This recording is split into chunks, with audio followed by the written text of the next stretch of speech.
The coal mine wasn't far now.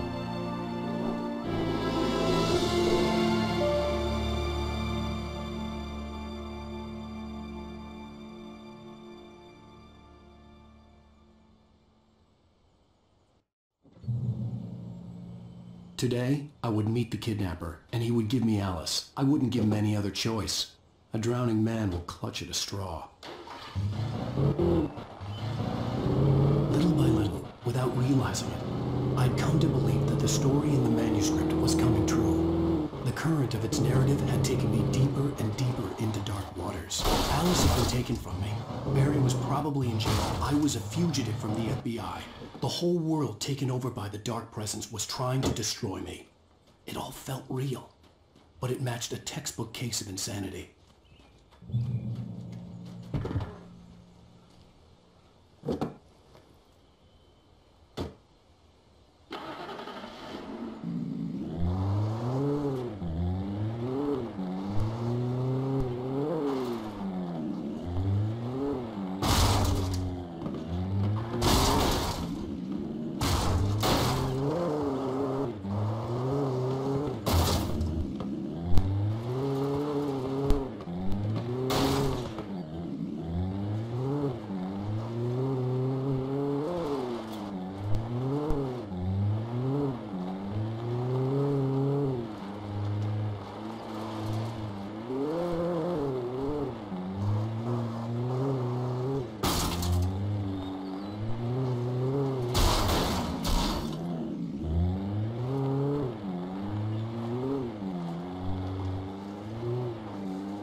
I was early.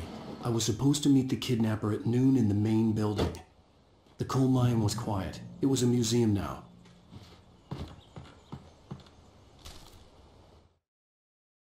With Nightingale gone and the night wind blowing in through the broken studio window, Maine stared at Sarah. The sheriff looked away. Maine's voice shook with barely controlled anger. That boy's doing more drinking than thinking.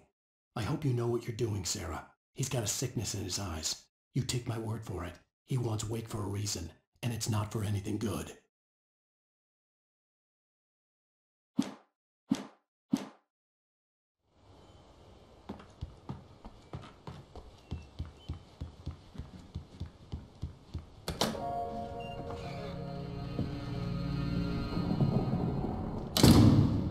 I didn't want to go outside. Cops had to be looking for me. The noon sun turned the place into a sauna. The day dragged on. Different scenarios ran through my mind. Ways of how I'd torture the kidnapper to get Alice back. Or the different horrible things he could have done to her. I imagined her dead. I had no way of knowing she was still alive. It was killing me. I was running on blind hope. It was all a waste of time. The bastard never showed up.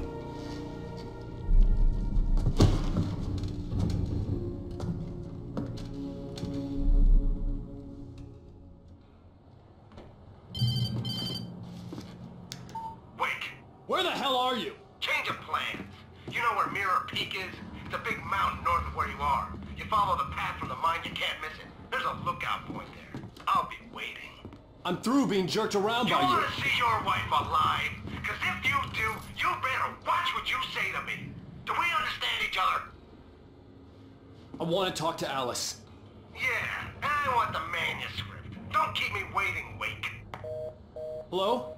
Hello! Ah! I'm gonna kill her! I had to get to Mirror Peak.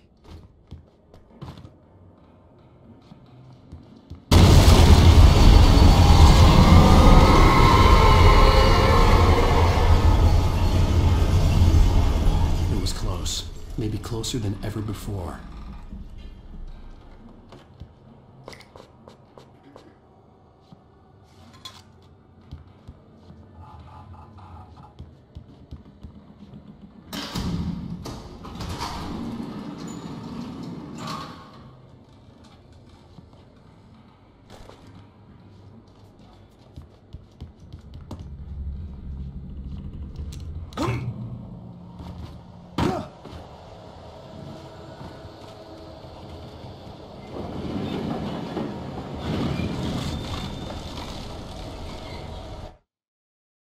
When Thomas Zane fell for Barbara Jagger, it happened fast. She was young, vibrant, and beautiful, full of life.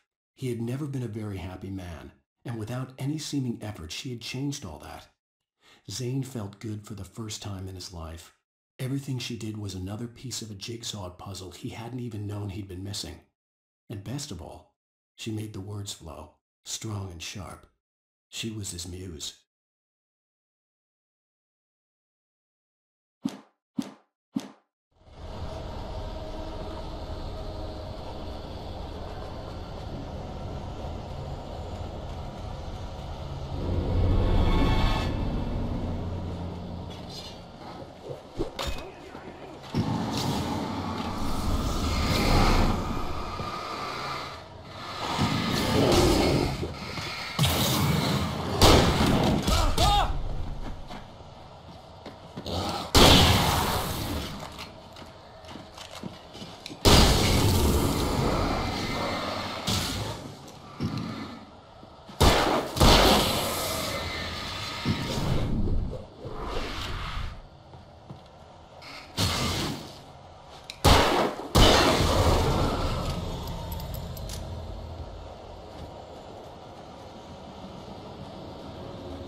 The only way to reach the hillside ahead was to go through the building. I had to find a way to avoid electrocution.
Some of the taken retained echoes of their former selves, but these were just the nerve twitches of a dead thing. Nothing remained but a shell covered and filled with darkness. In most cases, these puppets were enough for the purposes of the dark presence. But for anything more elaborate, as with the writer, it was different. It needed his mind. And so rather than taking him over completely, it merely touched him.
There was no way the flashbang grenades were Standard Power Company equipment.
I stared through the bars of the jail cell.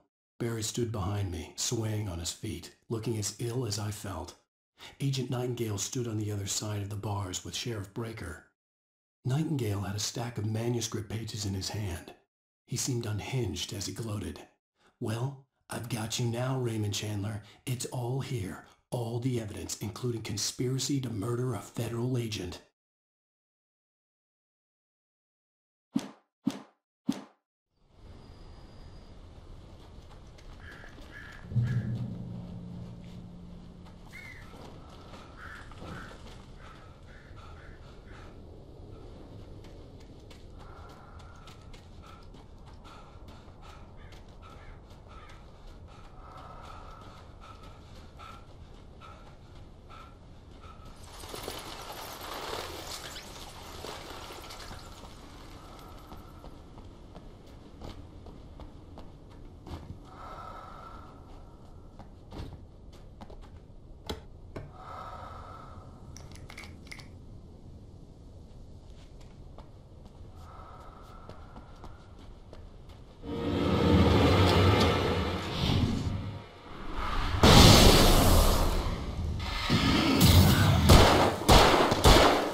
I had no real plan.